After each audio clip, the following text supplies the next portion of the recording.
ఓం తైత్తిరీయోపనిషత్తులో భృగువల్లి ఇవాళ చూడబోతున్నాం. ఇది అన్నిటికన్నా తేలికైనటువంటి వల్లి. ఎందుకు అని అడగండి. ఎందుకు అంటే సగము ఈ ఉపనిషత్తు వల్లిలో సగము రిపిటేషనే ఉంటుంది.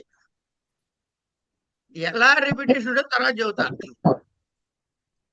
పక్కన ఒక 5 పేర్లు చెబుతా, రాసుకోండి.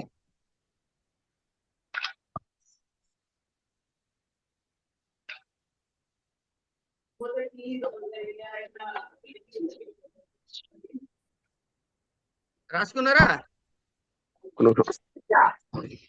ఒక్క నిమిషం మహోదయ. ఏం పర్లేదు, లేకపోతే తర్వాత రాత్రి తొందర ఏం లేదు, హడావిడైతే లేదు. చెప్పండి చెప్పండి గురు. అన్నము. ఏమండి? అన్నము. అన్నము. ఓకే. పక్కన రామచంద్ర అని రాయకండి. ఓ రామచంద్ర. అన్నము రామచంద్ర. ఒక అష్టావధానంలో అడిగారు, ఏమండి రాముడి కాలంలో అందరూ అద్భుతంగా అంతా రాజ్యపాలన చేశాడంటారు, మరి అన్నమో రామచంద్రాన్ని ఎందుకు పెట్టారు అని అడిగారు. కరెక్ట్. అంటే ఆ అవతారి గారు చాలా గొప్ప సమాధానం చెప్పాడు. రాముడు మొత్తం భారతదేశాన్ని వెళ్ళాడయ్యా, లెక్కలు చెప్పడానికి కొంతమంది కరణాలు ఇక్కడి నుంచి కూడా, ఆంధ్రప్రదేశ్ ఇటు నుంచి కూడా బయలుదేరి ఢిల్లీ వెళ్ళారు. మరి రోజు బ్రహ్మాండని భోజనం పెడతారని రొట్టెలతో పెడుతున్నారట. రొట్టెలు తిని తిని అరగక, రామా అన్నం పెట్టించరా నాయన అడిగారట. అందుకని అన్నమో రామచంద్ర అన్నారట. అంటే తిండి లేక కాదు, తిండి లేక కాదు అన్నది, కావాల్సింది లేక అడిగారు అన్నట్టు. సరే, ఇవన్నీ ఎందుకు చెబుతానంటే ఇట్లాంటి పిచ్చి పిచ్చివి చెబుతుంటే మధ్య మధ్యలో మెయిన్ లెసన్ గుర్తొస్తుందండి. This is a technique called memory by association. Anyway, అన్నము తర్వాత ప్రాణము, మనస్సు, విజ్ఞానము,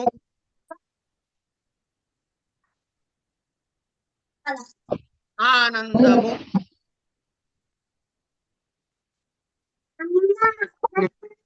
ఐదు చదవండి ఎవరైనా పైకి. అన్నము, ప్రాణము, మనస్సు, విజ్ఞానము, ఆనందము. అయిపోయింది. ఈ 5 బైహార్ట్ చేసేయండి.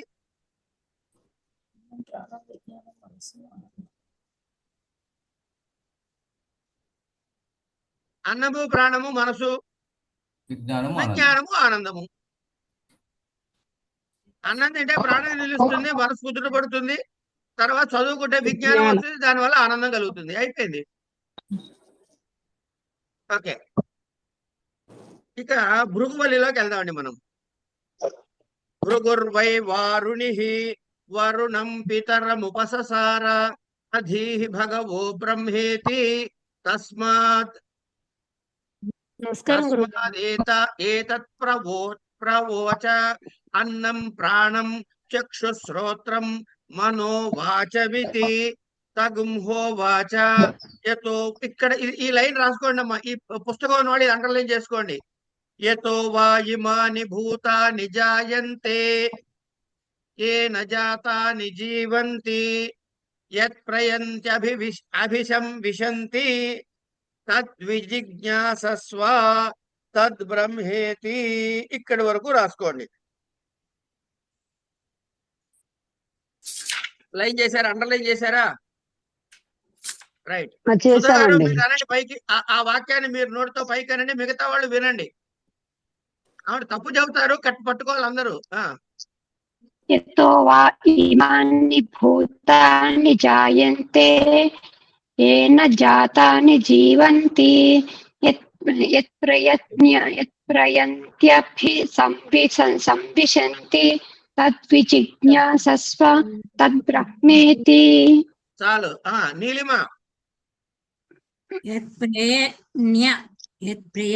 నీలిమ చెప్పండి గారు, నేను మళ్ళీ చదువు. భృగుర్వై వారుని నుంచినండి. భృగురు కాదు, భృగురువై వారుని ఎతవైమాని భృగుర్వై వారుని వరుణం పితరము అదంతా అక్కర్లే. యతో వా ఇమాని భూతాని జాయంతే దగ్గర చదవండి. ఏన జాయతే జీవంతి యత్ మీ నోటితో వినపడలే. యతో వా భూతాని ఇమాని భూతాని. యతో వా ఇమాని భూతాని ఉండు ఉండు గీత. యతో వా ఇమాని భూతాని జాయంతే ఏన జీవంతి యత్ ప్రయంత్యభి సంవిశంతి తద్విజిజ్ఞాసస్వ తద్బ్రహ్మేతి అంతే. స తపోతప్యత. అక్కర్లే తద్ బ్రహ్మేతి ఆపేయండి. తద్ బ్రహ్మేతి దగ్గర ఆపేయండి. మానస చదువమ్మా.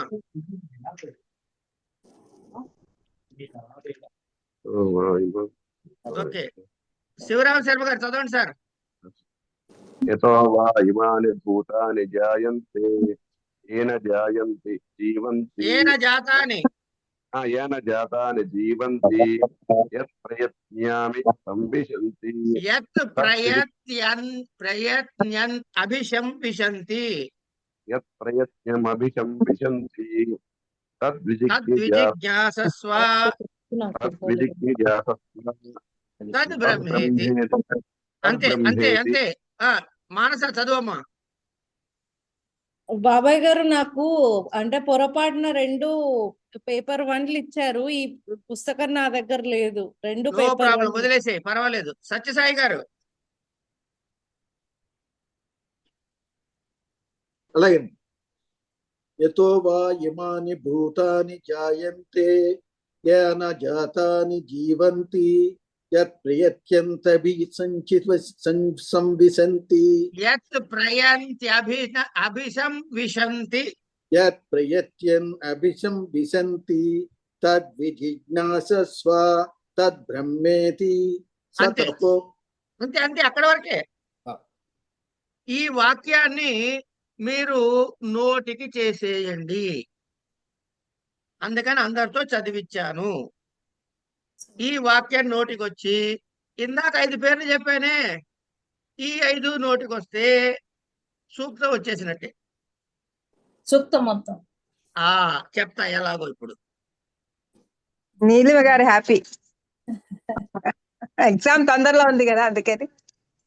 అయిపోయిందమ్మా, నీలిమి పాస్ అయిపోతుంది రేపు. భృగుర్వై వారుని. ఇప్పుడు ఏమైంది ఏంటంటే, విషయం ఏంటంటే, వారుని అంటే దాశరథి అంటే ఎవరు? దాశరథి అంటే రాముడు దశరథుని కుమారుడు. కొడుకు. వారుని ఏమిటవుతుంది? వరుణుడి కొడుకు. అంతే. వరుణుడి కొడుకైన భృగువు అంటే భృగువు పితరం తండ్రిని. మనకి విభక్తులు వచ్చాయనుకో, దీని తెలుగు వాక్యంలో రాసుకోవడమే. పితరం తండ్రిని ఉపససారా దగ్గరికి వెళ్ళాడు. వెళ్ళి ఏం చేశాడు? అధీతి భగవో బ్రహ్మేతి. ఆయన ఏమన్నాడు? అధీహి, నాకు నేర్పించవయ్యా, ఉపదేశించవయ్యా. ఏమిటి చేయాలట? బ్రహ్మ అంటే ఏమిటో అంటే నాకు బ్రహ్మోపదేశాన్ని చెయ్యి, బ్రహ్మము గురించి నాకు చెప్పు అని తండ్రిని అడిగాడు. ఇది అధీహి భగవో బ్రహ్మేతి. అప్పుడు ఏమైంది? నాకు చెప్పవయ్యా అంటే తస్మాత్ ఏతత్ ప్రోవాచ. ఇక్కడ ఏతత్ ప్రోవాచ, ఈ విధంగా పలికాడు. ఏమని పలికాట చూడండి. తహం హోవాచ, ఏమని? అన్నం ప్రాణం చక్షు శ్రోత్రం మనో వాచమితి. అన్నం ప్రాణం చక్షు శ్రోత్రం మనో వాచమితి. అవునాడు ఆయన.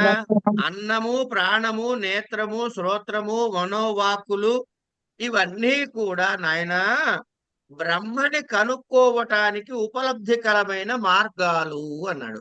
అది బ్రహ్మం అని చెప్పలే, బ్రహ్మమును తెలుసుకోవడానికి మార్గాలు అన్నాడు. ఓకే. తం హోవాచ. ఇక్కడ మీరు గమనించండి, తగుం హువాచ అంటే మళ్ళీ వరుణుడు భృగువుతో ఇట్లా ఇంకా అంటున్నాడు ఏమని, ఇమాని భూతాని. ఇది క్లూ అన్నమాట. తండ్రి కొడుక్కి ఇస్తున్నటువంటి క్లూ. ఈ వాక్యాన్ని పట్టుకోండి. ఏమిటది? ఇమాని భూతాని అంటే ఈ కనపడేటటువంటి భూతజాలమంతా కూడా, సమస్త ప్రాణులు కూడా, యతః ఎవరి నుంచైతే జాయంతే పుడుతున్నాయో, ఉత్పన్నమవుతున్నాయో. ఉత్పన్నం అయినాయండి. తర్వాత ఏం కావాలి? జాతాని అంటే పుట్టినటువంటివి, ఏన ఎవడి వలన, జీవంతి అంటే ఈ జీవజాలము పుట్టటానికి కారణమెవడు, పుట్టినటువంటి జీవులు బ్రతకటానికి కారణమెవరో, జీవిస్తున్నాయో, అలాగే ప్రయంతి అంతిమ కాలంలో యత్ అభిశంవిశంతి ఎవడి ఎందైతే తిరిగి లీనమవుతున్నాయో. 3 కండిషన్స్ చెప్పాడండి ఆయన. ఎవడి నుంచి పుడుతున్నాయో. శివరాం గారు మాట్లాడకండి దయచేసి, ఏమనుకోవద్దు. ధన్యవాదాలు నమస్కారం. క్షమించాలి. మ్యూట్ చేసేసుకోండి. లేకపోతే ఎక్కడ ఆపానమ్మా? ఎవరి నుంచి పుట్టాయో. ఓకే. ఎవరి ముందు ఏం కావాలి ఇక్కడ? ఫస్ట్ కండిషన్ ఏమిటి? యతః ఎవడి నుండైతే, ఇమాని భూతాని జాయంతే ఎవరి నుంచి అయితే పుడుతున్నాయో. అంటే ఏంటి? ఈ కనపడే దానికి పుట్టుకకి అదే కారణం అవ్వాలి బ్రహ్మ కదా. బ్రహ్మమే అది కారణం కావాలి. ఆ పుట్టినవన్నీ దేని వల్ల జీవించుంటున్నాయంటే దీని వల్లే జీవించుండాలి. మళ్ళీ దేని వల్ల, ఇక్కడ దేని అనేది ప్రశ్న. తర్వాత ఈ పుట్టినవన్నీ కూడా అంతకాలములో అంటే మరణించే సమయములో దేని యందు మళ్ళీ లీనమవుతున్నాయో అని 3 కండిషన్స్ చెప్పాడు. చెప్పి తత్ ఇగో దానిని విజిజ్ఞాసస్వ తెలుసుకోవయ్యా, జిజ్ఞాసతో తెలుసుకో. జిజ్ఞాస అంటే ఏంటి? జ్ఞాతుం ఇచ్ఛా జిజ్ఞాస, తెలుసుకోవాలి అనే గాఢమైన కోరిక జిజ్ఞాస. తెలుసుకో. ఏమని తెలుసుకుంటావుట? తత్ బ్రహ్మ ఇది, ఇగో అది పరబ్రహ్మమైన పరమాత్మ అని తెలుసుకోవయ్యా అని.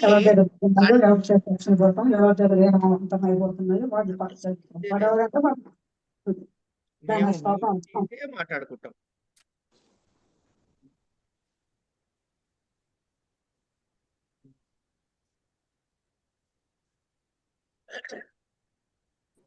తత్ విజిజ్ఞాసస్వ. ఏం తెలుసుకున్నట్టు ఆయన అంటే, ఇది ఈ విధంగా తండ్రి చెప్పిన మాటల్ని విని స తపస్తప్త్వా. ఇక్కడ స తపోతప్యత అంటే అలా తెలుసుకోవటానికి భృగువు తపస్సు చేశాడు. చేసిన తర్వాత ఏంటా? స తపస్తప్త్వా అక్కడ ఆపాడు. స తపస్తప్త్వా అంటే తను తపస్సు చేసి ఏం చేశాడు అని చెప్పాలి. అంటే అలా అతను తపస్సు చేసి అని ఇక్కడికి ఆపాడు. తర్వాత 2వ అనువాకంలో వివరాలు చెబుతాడు. ఇప్పుడు మనకి ఈ అనువాకంలో ఏం తెలిసింది అంటే, బ్రహ్మమును తెలుసుకోవటానికి కన్ను, ముక్కు, చెవు ఇత్యాది అవి మార్గాలు. బ్రహ్మము యొక్క లక్షణాన్ని చెప్పాడు. ఏమిటా లక్షణము? యతో వా ఇమాని భూతాని జాయంతే పుడతాయో, ఏన జాతాని జీవంతి ఉంటాయో. ఇట్లా యత్ ప్రయంచ అభిశంవిశంతి ఏదైతే చివరి కాలములో దేనిలో లీనమవుతాయో ఇది బ్రహ్మ అన్నాడు. తపస్సు చేశాడు. విజిజ్ఞాసత్వం అన్నాడుగా, తపస్సు చేశాడు. చేస్తే ఆయనకి ఏం తెలిసింది మరి? భృగువుకి ఏదో తెలియాలి కదా. ఏదో తెలియాలా వద్దా? తెలియదు. ఏం తెలుసుకున్నాడంటే అన్నం బ్రహ్మేతి వ్యజానాత్, అన్నమే బ్రహ్మము అని తెలుసుకున్నాడు. అయిపోయింది. ఇప్పుడు ఏం చేయాలైనా? తెలిసిపోయింది కదా బ్రహ్మం అంటే ఏమిటో. ప్రాణం అంటే తెలుసుకోవాలి. ఆగమ్మా, అసలు అన్నం అంటే తెలిసిపోయింది కదా, ప్రాణం దగ్గరికి ఎందుకు పోతున్నావు నువ్వు? మళ్ళీ ఏదో డౌట్ వస్తుంది కదా. అన్నము బ్రహ్మ అని తెలిసి, అన్నం బ్రహ్మేతి వ్యజానాత్, అన్నం బ్రహ్మ అని తెలిసింది. ఎందుకుట? పై వాక్యం చదవండి ఒకసారి. యతో వా ఇమాని భూతాని జాయంతే అన్నమ్మ ఎవరో ఒకళ్ళు. యతో నా ఇమాని భూతాని జాయంతే. అది ఇక్కడ ఇప్పుడు ఏం తెలిసింది? అన్నం అని తెలిసింది కదా. ఈ అన్నం. అన్నహాని ఎందుకు? దేని నుంచి అయితే ఎందుకు? అన్నాద్యేవ ఖలు ఇమాని భూతాని జాయంతే ఏన జాతాని జీవంతి. ఏన తృతీయ విభక్తిలో ఉంది. అన్నేన జాతాని జీవంతి. యత్ ప్రథమలో ఉంది. అన్నం ప్రయంచభిషం విశంతీతి. తద్విజ్ఞాయ అది తెలుసుకుని ఏం చేశాడు? పునరేవ వరుణం పితరముపససార, మళ్ళీ తండ్రి దగ్గరికి పరిగెత్తుకెళ్ళాడు. ఇదో చిన్న కథ చెప్పుకుంటున్నాము అంతే. పినరముపససార ఏమన్నాడు? అధీతి భగవో బ్రహ్మేతి. ఏమయ్యా, అన్నం బ్రహ్మం అని తెలిసింది కదా, మళ్ళీ నాన్న దగ్గర పోయి బ్రహ్మ అంటే ఏంటో చెప్పు నాన్నగారిని ఎందుకు అడిగాడు అంటే తనకి తెలిసింది తప్పు అని అర్థమైంది. అంతే కదమ్మా, లేదా మళ్ళీ ఎందుకు అడుగుతావు? అంటే పోనీ ఆ తండ్రి ఏమన్నాడు? ఛీ, అన్నం బ్రహ్మ ఎట్లా అవుతుందిరా అని కోపడలే. ఆయన ఏం చేస్తున్నాడు? అధీహి ఓ భగవో బ్రహ్మేతి అంటే తగుంహో వాచ ఏమన్నాడు? తపసా బ్రహ్మ విజిజ్ఞాసస్వ, మళ్ళీ తపస్సు చెయ్యి. తపో బ్రహ్మేతి తపో తప్యత తపస్తప్త్వా, మళ్ళీ తపస్సు చేశాడు. తపస్సు చేసిక తర్వాత ఏం జరిగిందో మూడో అనుభవంలో చెబుతాడు, ఇంటర్వెల్ తర్వాత అన్నమాట. ఏమండి ఇది ఏమిటన్నాడు? అన్నమును బ్రహ్మ అని తెలుసుకున్నాడు. ఎందుకుట? అన్నం నుంచి అన్నలేతను ఉంటావా? అన్నరసం తిన్నారు కాబట్టి, నువ్వు అన్నము తిన్నావు కాబట్టి, తల్లిదండ్రులు అన్నము తిన్నారు కాబట్టి ఆ అన్నము రసము కాస్త శుక్లచూర్ణితములుగా మారి వీళ్ళకు జననం అనడానికి కారణమైంది కాబట్టి అన్నము కారణము పుట్టడానికి. అన్నము తింటున్నాడు కాబట్టి బతుకుంటున్నాడు, తినకూడదు అన్నం తింటే పోతాడు. కనుక అన్నము కారణంగా చెప్పాడు. చేతాని జీవంతి పుడతాయి, అన్నమునందే విలీనం అవుతున్నాయి. ఈ విధంగా తెలుసుకుని మళ్ళీ తండ్రి దగ్గరికి పరిగెత్తికెళ్ళాడు. నాయన నాకు బ్రహ్మోపదేశం చెయ్యి అని. తపస్సే బ్రహ్మం అని చెప్పా కదయ్యా, పోయి మళ్ళీ తపస్సు చేసుకోపో అన్నాడు. ఇక్కడ దాకా ఒక్క నిమిషం ఆగుదాం. ఇప్పుడు క్వశ్చన్ ఏంటంటే, అన్నము బ్రహ్మ అని తెలిసిపోయింది కదా, మళ్ళీ దాన్ని తప్పనెందుకు అనుకోవాలి కదా. ఇక్కడ ఒక విషయాన్ని గమనిద్దాం. ఇక్కడ తండ్రి చెప్పిన దానిలో ప్రధానమైన అంశం ఏమిటంటే, తపస్సు చేస్తేనే బ్రహ్మ విద్య తెలుస్తుంది. ఏమండి, ఇది తండ్రి కొడుకుల సంవాదము. తండ్రికి కొడుకు మీద ప్రేమ ఉండాలా వద్దా అమ్మా? ఉండాలి. నాన్న బ్రహ్మం అంటే ఏంటో చెప్పవా అని అడిగాడు అనుకోండి, రారా నాన్న అని చెప్పి చెప్పాలా తండ్రి? లేదా చెప్పలే, పో తపస్సు చేయి అన్నాడు.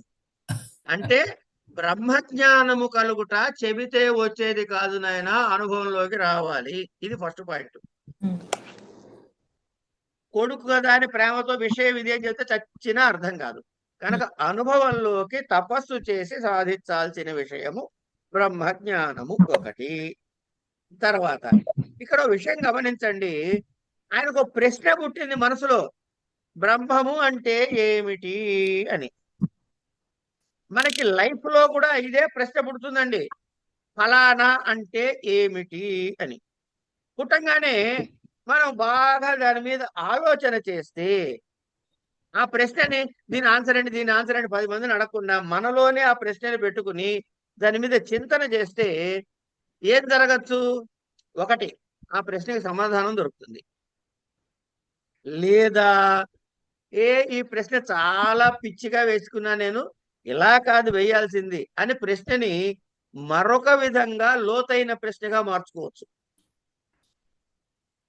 అంటే అర్థం ఏమిటి? ఎవరిని అడక్కకుండా మనమే చింతన చేస్తే సరి అయిన సమాధానం మనకే స్ఫురిస్తుంది. సరే, ఇక్కడ బ్రహ్మము యొక్క లక్షణాలు తెలుసుకోవాలండి మీరు ముందు. బ్రహ్మము యొక్క లక్షణాలు ఏమిటంటే సత్యం జ్ఞానమనంతం బ్రహ్మ. సత్యము జ్ఞానము అనంతము బ్రహ్మస్వరూపము. దీనిని స్వరూప లక్షణం అంటారు. సత్యం జ్ఞానం అనంతం.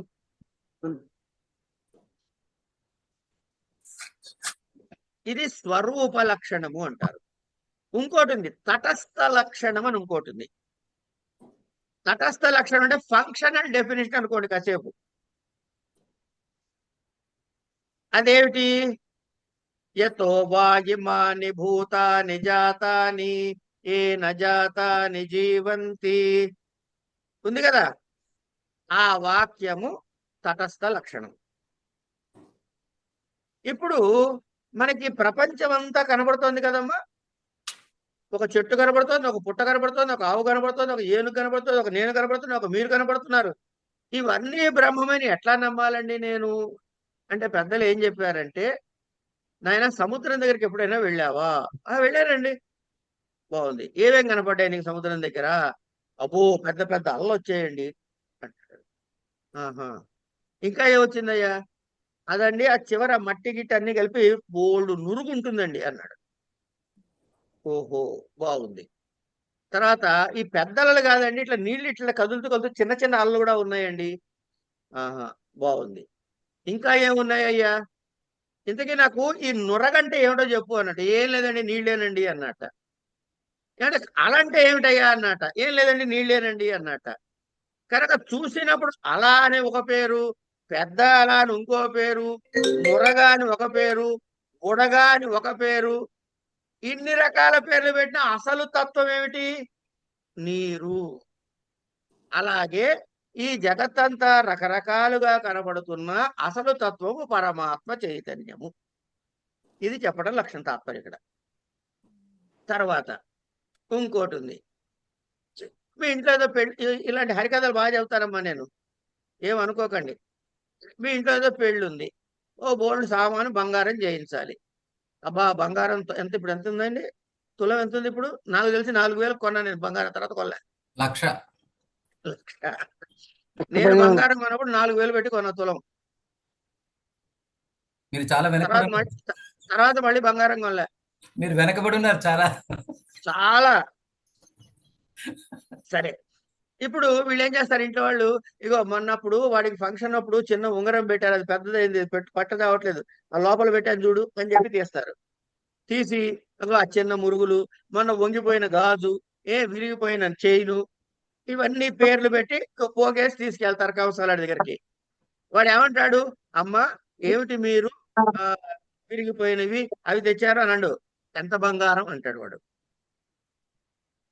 మీ కంటికేమో చిన్న చిన్న ముక్కలు, విరిగిపోయిన చట్టి, గాజు, వంకరపోయిన ఈ పదార్థాలు కనబడుతున్నాయి. వాడి కంటికి బంగారం కనబడుతోంది. అంటే బంగారము కారణము, వాటి నుంచి పుట్టినది కార్యము, ఆభరణాలు. ఈ పాయింట్ అర్థమైందా? ఏమంటున్నారు? స్వాతి గారు మ్యూట్ లో అంటున్నారు. బంగారం కాబట్టి అర్థమైంది అంటున్నారు. కారణము లేడీస్ గురించి చెప్పారు, కార్యం గురించి చెప్పారు. కారణము, దానివల్ల కార్యం వస్తుంది. కార్యంలో గురించి చెప్పారు. అంటే మీరు మ్యూట్ లో అన్నప్పుడు మీరు ఆవలించారో తెలియట్లేదు, ఒక పని వెళ్ళారో తెలియదు, నాతో మాట్లాడారో తెలియలే. ఓకే, అలాగా అంటున్నమాట. కనుక బంగారము, ఆభరణాలు అంటే కారణము, కార్యము. ఇప్పుడు ఈ కనపడే నామ రూపాత్మకము, అంటే వంకి, గాజు, వడ్డాణం, గొలుసు ఇవన్నీ ఎట్లా వచ్చే పేర్లు? ఆ షేప్ కు ఒక పేరు పెట్టుకున్నారు మీరు. నిజానికి అది బంగారమే. వంకి అంటే ఏమిటి? బంగారం. వాడు అదేదో అంటాడు, అదేదో సినిమాలో చెబుతాడు, మన ఇద్దరం పంచేసుకుందాం నాన్న ఆస్తులు అంటాడు. అంటే సరే ఏమేమి మంచుకుందో చెప్పరా అంటాడు కొడుకుని. ఇళ్ళు గిళ్ళు, పళ్ళు ఒళ్ళు, తర్వాత ఏమైనా బండి గిండి ఇవన్నీ పంచేసుకుందాడు. సరే అయితే బండి నాది, గిండి నీది, ఇల్లు నాది, గిళ్ళు నీది అంటాడు వీడు వెంటనే తండ్రి. ఇట్లా బంగారం, అమ్మ ఇవన్నీ వంకి చట్టి అంటున్నావు కదా, నువ్వు వంకి చట్టి నువ్వు ఉంచుకో, అందులో బంగారం నాకు ఇచ్చేయంటే మీరు ఏమి ఇవ్వగలరు? కనుక నామరూపాత్మకము అయినది అది టెంపరరీ ఫినామినా. నిజమేమిటి అంటే బంగారము. బంగారం. ఆ అసలు తత్వాన్ని ఏమంటారు అంటే సత్యం, జ్ఞానం, అనంతం అంటారు. ఇది ఎట్లా గుర్తుపడతావయ్యా అంటే యతో వా ఇమాని భూతాని జాయంతే ఏన జాతాని జీవంతి. ఏమండి ఇది ఇప్పుడు దీనికి ఏం చేయాలి అంటే తపస్సు. తపస్సు అంటే ఏమిటి? ఒక ప్రాసెస్ అన్నమాట, ఒక కారణము, ఒక విధంగా మనం చేస్తాం. ఇక్కడ ఏం జరుగుతుంది అంటే మనకి తెలుసుకోవలసిన విషయాన్ని, మనసుని, ఇంద్రియాలని ఏకీకృతం చేసి ఆలోచిస్తాం. ఇది లక్షణం. కనుక అసలు ఒక విషయం మనకి తెలియాలనుకో, ఒక విషయము యొక్క అసలు స్థితి తెలియాలంటే రెండు కావాలమ్మా. రెండు విషయాలు కావాలి. ఏమిటవి అంటే లక్షణ ప్రమాణాభ్యాం వస్తు సిద్ధి అన్నారు. లక్షణ ప్రమాణాభ్యాం వస్తు సిద్ధి. ఇగో వంకి అంటే ఏమిటి అంటే, ఇక వంకి అంటే ఇట్లా ఉండాలి, ఎస్ ఆకారంలో మడత పెట్టినట్టుగా ఉంటుంది, చేయి దోపితే పైకి అందుతుంది, ఏమో చెబుతారుగా. ఇదో లక్షణం చెప్పారు. తర్వాత ప్రూఫ్ ఏమిటి దానికి అంటే వాడు పెట్టుకుని చూడని చూపిస్తాం. అప్పుడు ఆహా ఇది వంకియా అని తెలుస్తుంది మనకి. అంచేత ఏదైనా ఒక విషయం తెలుసుకోవాలంటే ముందేం తెలియాలి? లక్షణం తెలియాలి. తర్వాత ఏం తెలియాలి? దానికి ప్రూఫ్ తెలియాలి. అప్పుడు అది ఉన్నట్టు లెక్క. ఇప్పుడు ఇంతకీ డాడీ ఏం చెప్పాడు కొడుక్కి? యతో వా ఇమాని భూతాని జాయంతే ఏమో చెప్పాడు. ఇదేమిటిది? లక్షణము. ఈయన తపస్సు చేశాడు, చేసి అన్నం బ్రహ్మేతి వ్యజానాత్, అన్నం తెలుసుకున్నాడు. కనుక ఆ లక్షణంలో ఇది ఫిట్ కావాలి. ఇప్పుడు లక్షణంలో ఫిట్ కావాలి కదా. అన్నాత్ భూతాని జాయంతే, పుడుతున్నాయి కరెక్టే, అందులోనే పోతున్నాయి అది రైటే, ఇందులో వెళ్తూ చచ్చిపోయిన తర్వాత అన్నంలోనే లేనవుతుంది అది కరెక్టే. కనుక అన్నం బ్రహ్మమే డిసైడ్ అయిపోయాడు. కానీ కానీ బ్రహ్మము యొక్క లక్షణం ఏమిటి అంటే బ్రహ్మములో ఎటువంటి మార్పు చెందదు. సత్యం. సత్యం అంటే అన్ని కాలముల యందు ఒకేలా ఉండేది కదా. దానికి భృగు దాకా వెళ్ళక్కర్లే. ఇంట్లో ఏ ఆడవాళ్ళు అడిగినా చెబుతారు, అన్నం పొద్దున వండితే రాత్రికి వాసన వస్తుంది వేస్తారు. కనుక అన్నం మార్పు చెందుతుందా లేదా? రెండో రోజు దాకా అట్టాగే ఉంచండి, ఇక ఆ గదిలో ఏదో చచ్చేంత వాసన వస్తుంది, తీసుకెళ్ళి ముందు బయటపడండి అంటారు. సరే, కనుక అన్నంలో ఏం మార్పులు వస్తున్నాయి అంటే చెప్తా, రాసుకోండి. జాయతే, ఏదైనా వస్తువు 6 రకాల వికారాలు చెందుతాయి మనిషితో సహా. జాయతే అంటే పుట్టాడు. అస్థి, పుట్టినవాడు ఎట్లా ఉంటాడు? చిన్న పాపను ఊహించుకోండి ఇప్పుడు మనసులో. పుట్టింది, ఆ పుట్టిన పాప అలాగే ఉందా లేదా పక్కన అమ్మవాళ్ళు? అస్థి అస్థి. కొన్నాళ్ళైన తర్వాత అబ్బా మీ అమ్మాయి 3వ నెల ఒళ్ళు చేసింది, కొంచెం బుగ్గలు వచ్చాయి, ఈ కబుర్లు వస్తాయిలేవా మన దగ్గర నుంచి అంటే వర్ధతే. జాయతే అస్తి వర్ధతే. ఎక్కడి దాకా వర్ధతే? ఆ మీసాలు వచ్చే వరకు వర్ధతే.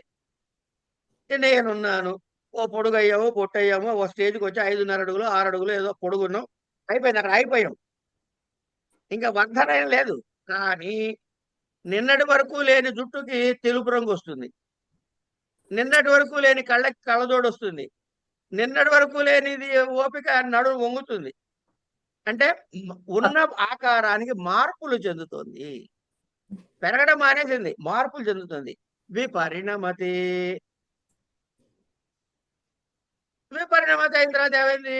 అబ్బా ఇక వయసు అయిపోతుందండి, మోకాళ్ళు నొప్పులు వచ్చాయండి, నేను నడవలేనండి, నడుము వంగిందండి, కళ్ళు చూపు పోయిందండి, చెవులు వినపడట్లేదండి అంటే క్షీయతే, అపక్షీయతే అంటాం, అంటే క్షీణిస్తోంది అని. ఇక ఫైనల్ స్టెప్ ఒకటే ఉంది, కలిసిపోవడం. మ్రియతే, వెళ్ళిపోతాడు. నశ్యతి లేకపోతే మ్రియతే రెండు వాడచ్చు. ఇంకోటి ఏంటండి? నశ్యతే. మరి ఏది? ఆ పదాలు ఏంటన్నారు? మ్రియతే లేకపోతే నశ్యతే. మ్రియతే. చెప్తా. జాయతే. ఇది కాదు, ఆరోది చెప్తా వినండి, అన్ని ఒకసారి అన్ని కరెక్ట్ చేసేసుకోండి. జాయతే, అస్థి. అస్థి దగ్గర తావత్తు రాయదండి, తావత్తు రాయండి. అస్థి అని రాశారంటే ఎముక అవుతుంది. అస్థి. వర్ధతే, విపరిణమతే. ప్రీ అండి, విపరిణమతే. విపరిణమతే. ఓకే. అపక్షీయతే. అపక్షీయతే. అపక్షీయతే, మ్రియతే లేకపోతే నశ్యతే. మ్రియతే అనొచ్చు, నశ్యతే అని కూడా అనొచ్చు. ఏమండి, మనం ఎప్పుడైనా గోదావరికో కృష్ణకో ఇంకేదైనా నది దగ్గర గంగకో వెళ్ళాం అనుకోండి, మేము ఎప్పుడు వెళ్ళినా సరేనండి, ఇగో ఈ కేదార్ ఘాట్లోనే స్నానం చేస్తావు గంగలో అంటాం. నా మొహం, నువ్వు దిగినప్పటికీ నువ్వు దిగి నుంచి పైకి వచ్చే లోపల 30 నీళ్లు మారే అక్కడ. అంటే మన భ్రమలో నీళ్లు మారట్లేదు అనుకుంటాం కానీ అనుక్షణం నీళ్లు మారిపోతూనే ఉంటాయి. కనుక మార్పు చెందేది ఏదైతే ఉందో అది బ్రహ్మము కాదు. ఎందుకు? బ్రహ్మమునకు మార్పు చెందదు కనుక అది ఏమిటవ్వాలి? సత్యం. అది సత్యం. కనుక ఈ సత్యం అంటే గురుగారు, ఇప్పుడు గురుగారు నదిలో నీటికి చెరువులో నీటికి తేడా ఉందంటారా? ఎక్కడైనా ఇదే లెక్క, చెరువులో నీళ్ళైనా ఇదే చెరువులో లెక్క. నీరు మారదు కదండి. ఎవరు చెప్పారండి? స్థిరంగా ఉంటాయి కదా చెరువులో నీళ్ళు. ఏమీ ఉండవు, తిరుగుతూనే ఉంటాయి, ఎగిరిపోతూ ఉంటాయి, కొత్త నీరు వస్తూ ఉంటుంది. Okay okay. అంతే. అంటే గమనించగలిగిన మార్పు, గమనించలేని మార్పు రెండు రకాలు అందులో. ఓకే. కనుక ఈ మార్పు చెందని సత్యము కారణము. కార్యములు మార్పు చెందుతూ ఉంటాయి కనుక బ్రహ్మము మూల కారణము.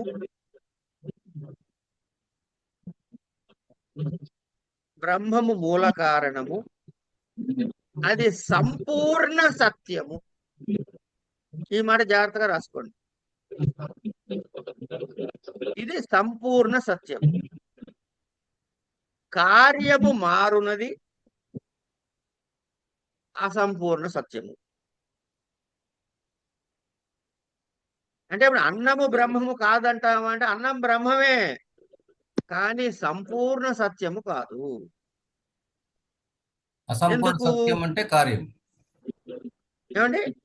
అసంపూర్ణ సత్యం అంటే కార్యం. అంతే, పర్ఫెక్ట్లీ అంతే. అందుకని ఇప్పుడు అన్నం ఏమిటవుతోంది? అన్నము నుంచి జనాలు పుట్టారు, ఓకే, కారణమే. అన్నము వల్ల జీవిస్తున్నారు, సత్యం, కారణమే. అన్నములోనే లీనమవుతున్నారు, కారణమే. కానీ అన్నం ఎలా పుట్టిందిరా అబ్బాయి అంటే ఓ రైతు పండిస్తే పొడితే చేస్తే పుట్టింది. అయ్యా సుబ్రహ్మణ్యం గారు మ్యూట్ చేసుకుని మీ ఇష్టం వచ్చేది మాట్లాడండి సార్ ప్లీజ్. ఏమండి అంటే అన్నము పుట్టిన తర్వాత దాని నుంచి పుట్టడము, దానిలో ఉండడము, దానిలో లేనో చూడని అన్నం పుట్టడానికి ముందు ఇంకోటి ఉంది కనుక అన్నము దాని నుంచి పుట్టిన వాటికి కారణమే, కానీ అన్నము పుట్టడానికి వేరే కారణం ఉన్నది. అవునా కదా? అవును. కనుక ఇప్పుడు అన్నం పరబ్రహ్మమా, సంపూర్ణ సత్యమా? కాదు. కాదు. కాదు. అందుకని ఈ డౌట్ ఆలోచించుకుని భృగు గారు అవును ఇది ఎట్టవుతుంది కాదు కదా అని ఒకసారి బుర్రగొక్కు నాలాగా మళ్ళీ నాన్న దగ్గరికి పోయాడు. పోతే ఆయన బాగుంది కరెక్టే కానీ ఏం చెప్పలే, తిట్టలే కొట్టలే, అది తప్పలే ఇది రైట్ అలే, మళ్ళీ పోయి తపస్సు చేయి అన్నాడు. మళ్ళీ పోయి తపస్సు చేయబోయ్ అన్నాడు. అంటే ఏంటి? అన్నము స్థూలమైనది కనుక దీనికి కారణం వేరే ఉన్నది అని తెలుసుకున్నాడు. కాబట్టి ఇంతకన్నా లోతైంది ఏదో ఉండుంటుంది, మా నాన్న అందుకే తపస్సు చేయమన్నాడు అని మళ్ళీ తపస్సు చేశాడు. చేస్తే మళ్ళీ ఏం కనుక్కున్నాడు ఇప్పుడు? అసలు అన్నం ఎందుకు వస్తుందండి అంటే దానికి ఒక ప్రాణం ఉంది కాబట్టి. కనుక అన్నం కాదు, ప్రాణో బ్రహ్మేతి వ్యజానాత్ కనేసుకున్నాడు. ప్రాణో బ్రహ్మేతి వ్యజానాత్ అంతే. ఎందుకుట మళ్ళీ చెప్పండి. ప్రాణాత్ ఏవ కల్విమాని భూతాని జాయంతి ప్రాణేన జాతాని జీవంతి ప్రాణం ప్రయంత్యభిషం విశంతీతి తద్విజ్ఞాయ ఇది తెలుసుకుని పునరేవ వర్ణం పితరం ఉపససార. వాక్యాలు ఏం మారవండి ఇంక నుంచి. అన్నం తీసి ప్రాణం పెట్టండి, ప్రాణం తీసి ఇంకోటి పెట్టండి, ఇంకోటి తీసి ఇంకోటి పెట్టండి, కంటెంట్ అదే. 6 అనువాకాల వరకు ఇదే. చెప్పానా తొందరగా అయిపోతుందని? ఓకే. అయిన తర్వాత అది భగవో బ్రహ్మేతి. నాయన నాకు బ్రహ్మం మీద ఇంకొంచెం డౌట్లు ఉన్నాయి కానీ మళ్ళీ చెప్పవా అన్నాడు. తగుంహోవాచ తపసా బ్రహ్మ విజిజ్ఞాసస్వ తపో బ్రహ్మేతి స తపో తప్యత స సపత్తప్త్వా. ప్రాణం అని తెలుసుకుని మళ్ళీ పోతే తపస్సు అన్నాడు. అప్పుడు అని ఆపాడు. ఇక్కడ ఏం చెప్పాడు? ప్రాణము నుంచే అన్నీ పుడుతున్నాయి అంచేత ఈ ప్రాణమే అని అన్నాడు. ముందు అన్నం బ్రహ్మం అని తెలుసుకున్నాడు. కొంచెం మరికొంత తపస్సు చేసి ప్రాణము బ్రహ్మం అని తెలుసుకున్నాడు. తండ్రి దగ్గరికి పోతే మళ్ళీ తపస్సు చేసుకురా అన్నాడు. అన్నమేమో స్థూలము, కొంచెం సూక్ష్మంలోకి వెళ్తే ప్రాణమే బ్రహ్మము అనుకున్నాడు. అంటే ప్రాణమే చిత్ స్వరూపము. చిత్ అంటే కనుక చైతన్య స్వరూపము అనుకున్నాడు. కానీ ప్రాణము కూడా జడమే. ఎందుకు? ఇది వాయు సంచారం కాదుగా ప్రాణం అంటే. ఈ చిత్తు భాష ఇచ్చినట్టు స్వప్రకాశకం కాదుగా. ఎందుకంటే ప్రాణము కూడా బ్రహ్మము కాదు. ఎందుకు అంటే సంపూర్ణమైన బ్రహ్మము కాదు. ఎందుకంటే అది జడమైనది, మూల చైతన్యము కాదు. ఈ ప్రాణము రావడానికి కారణం ఏమిటి అంటే నీకు మనసు ఉంది కాబట్టి ప్రాణం కనపడింది. ఇంకోటి ఏదో దీని ముందు ఉంది, ప్రాణము కన్నా పూర్వం ఇంకోటి ఉంది. కనుక ప్రాణము కూడా కార్యమే అయింది, కారణము కాదు. అదేంటయ్యా అట్లా ఎట్లా అంటావు అంటే ఆ ఉన్న ప్రాణం పోయిందండి అని అంటున్నారా లేదా? ప్రాణం పోవడం ఏమిటి? ప్రాణము సత్యమయ్యి నిత్యమైనదైతే పోకూడదుగా. కనుక ప్రాణము కూడా సంపూర్ణ బ్రహ్మము కాదు అని తెలుసుకున్నాడు. తెలుసుకుని ఏం చేశాడు? ఇప్పుడు మళ్ళీ వెళ్ళాడు తండ్రి దగ్గరికి. తండ్రి దగ్గరికి మళ్ళీ వెళ్ళి ఏంటి నా పరిస్థితి అన్నాడు. అంటే ఆయన మళ్ళీ చెప్పాడు. ఏమని చెప్పాడు? తండ్రి దగ్గరికి వెళ్ళాడు కదా, కనుక్కుని వెళ్ళాడు, మళ్ళీ తపస్సు చేసి వెళ్ళాడు. మనో బ్రహ్మేతి వ్యజానాత్. మనస్సు బ్రహ్మము అని తెలుసుకున్నాడు. ఎందుకుట?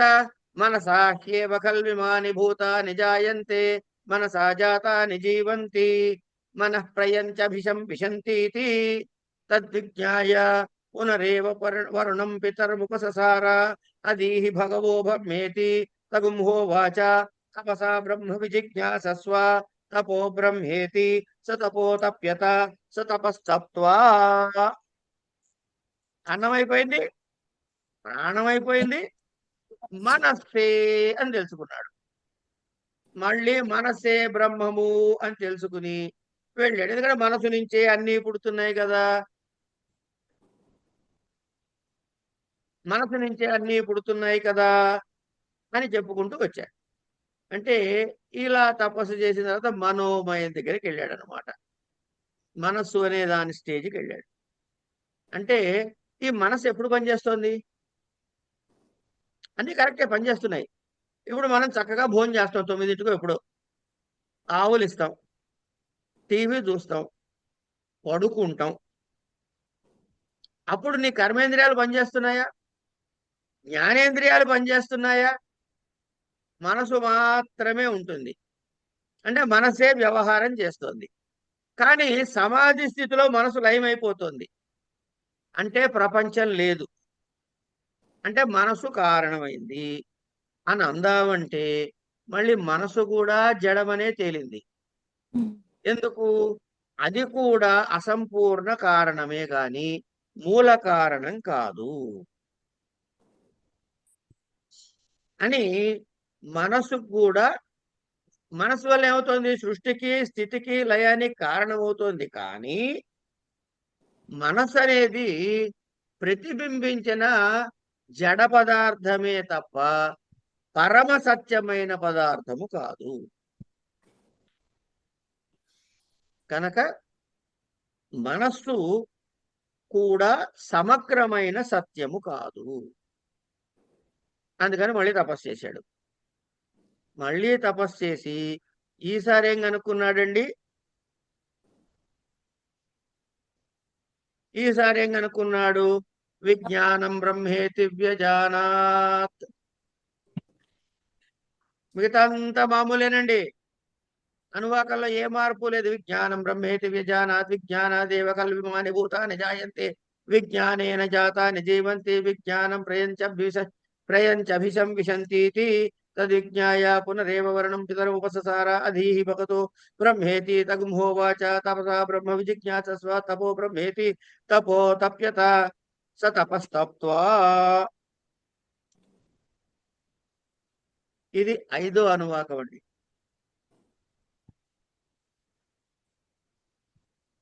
ఇక్కడ విజ్ఞానమే బ్రహ్మము అని తెలుసుకున్నాడు. విజ్ఞానం వల్లే అన్ని పుడుతున్నాయి, విజ్ఞానంతో ఫలానా జరుగుతోంది, విజ్ఞానం అంటే అని చెప్పాడు. అయితే విజ్ఞానము కూడా ఎందుకు బ్రహ్మము కాదు అంటే అది నిత్యము కాదు కనుక. అలాగే విజ్ఞానానికి అంతము అనేది ఒకటి ఉన్నది కనుక. కనుక విజ్ఞానము కూడా మార్పులు చెందుతున్నాయి కనుక. విజ్ఞానములో మార్పులు చెందుతున్నాయా లేదా? కనుక ఈ మార్పు చెందేది ఏదైనా సరే లయమవుతుంది. షడ్భావ వికారాలని చెప్పుకున్నాం. జాయతే, అస్తి అస్తి వర్ధతే, విపరిణమతే, అపక్షయతే, మ్రియతే అని చెప్పుకున్నాగా. ఈ 6 వికారాలు వీటన్నిటికీ ఉన్నాయి. అంటే మరి ఏం చేయాలి? మళ్ళీ తపస్సు చేయి అన్నాడు. ఈ తపస్సు యొక్క పరమ ప్రయోజనం ఏంటంటే అమ్మా, ఆత్మ విద్య తెలుసుకోవటానికి ఉపయోగపడుతుంది. అసలు పరమాత్మ చైతన్యమును తెలుసుకొనుటకు ఉపయోగపడేది తపస్సు మాత్రమే. ఈ వస్తువులో మార్పులు ఉన్నాయి కదండి 6. ఉమ్, అది విజ్ఞానానికి ఎట్లా వర్తించదు కదా? విజ్ఞానము ఇంతకు ముందు మీకు లేదు, ఇప్పుడు వచ్చింది. ఎంఏ స్టార్ట్ అయినప్పుడు మనకేం లేదు కదండి. ముందు లేదు, ఇప్పుడు పుట్టింది. జాయతే పుట్టాడు. అది సాధన అది ఉంది. తర్వాత ప్రయత్నం చేయగా చేయగా అది వర్ధన చెందింది. ఎంఏ అవగానే ఒక పరీక్ష మర్చిపోతాం. స్టేజ్ లో ఆగిపోయింది. కనుక భావ వికారాలు ఉన్నాయి. అలా ఉన్నది బ్రహ్మము కాదు, అది లెక్క. కదా కదా విజ్ఞానం అమ్మా విజ్ఞానం నశించదు కదండి లాస్ట్ స్టేజ్. తర్వాత రాదు ఇంకా, ఈ మార్పులు వచ్చాయి కదా. ఆ ఇక్కడ మార్పు చెందింది అంటే అది నిత్యము కాదు. That's it. అంచేత ఏం చెయ్యాలయ్యా అని తండ్రిని అడిగితే, ఏం లేదు, చాలా సింపుల్, నువ్వు ఓ పని చేయి, మళ్ళీ వెళ్ళి తపస్సు చేయి అన్నాడు. ఆయన ఏం చెప్పలే, పెద్ద కష్టపెట్టలే. సతపో తపో బ్రహ్మేతి తపసా బ్రహ్మ విజిజ్ఞాసస్వ, పో తపస్సు చేయి, తెలుసుకో బ్రహ్మని. తపో బ్రహ్మేతి, తపస్సే బ్రహ్మవరాయనికి తెలియాలంటే తపస్సే ప్రధానము. సతపో తప్యత, తపస్సు చేశాడు. సతపస్తత్వా, తపస్సు చేసిన తర్వాత ఈసారి ఏం తెలుసుకున్నాడయ్యా అంటే గడియారం చూస్తే 7:30 అయిందని తెలుసుకున్నాడు. కనుక రేపు చెప్పుకుందామని తెలుసుకున్నాడు. ఇక్కడికి ఆపుకోమని తెలుసుకున్నాడు. ఇక్కడికి ఈ అనువాకాల వరకు ఏమేమి తెలుసుకున్నారమ్మా? అన్నము బ్రహ్మమని అనుకున్నాడు, కానీ కాదని తేలింది. ప్రాణము బ్రహ్మం అనుకున్నాడు, అది కాదని తేలింది. మనస్సు అనుకున్నాడు, అది కాదని తేలింది. విజ్ఞానం అనుకున్నాడు, అది కాదని తేలింది. ఇంకోటి ఏదో మిగిలింది, అది రేపు చూడమంది. ఆనందం. ఇక్కడికి రికార్డింగ్ ఆపుతాను, ఏమైనా డౌట్లు ఉంటే అడగండి.